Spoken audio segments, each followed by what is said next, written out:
In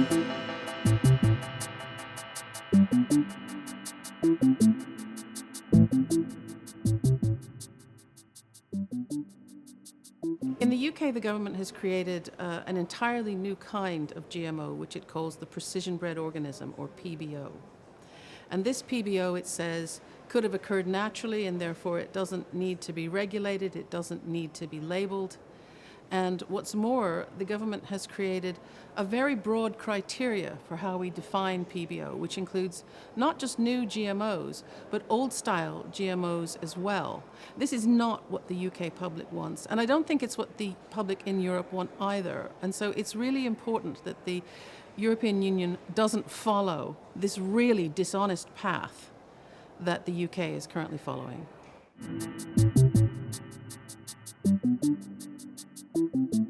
You know, governments and biotech companies have worked hard to amplify that message that citizens should simply trust them to get on with it.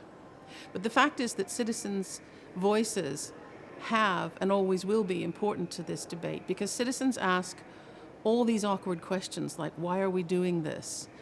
And what are the downsides? And who will benefit? And what are the alternatives? And so it is extremely important that we continue to include citizen voices in this debate. And I note that President von der Leyen has said that citizen panels will be an integral part of the EU going forward. And I hope that that commitment is kept, because it is extremely important as our food system becomes more technological.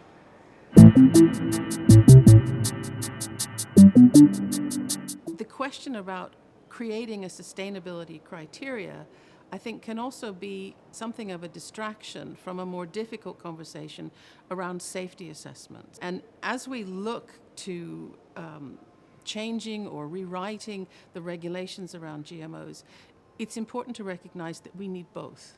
We need to know that any GMOs are sustainable and safe, and if they're not, they simply shouldn't be in the food system.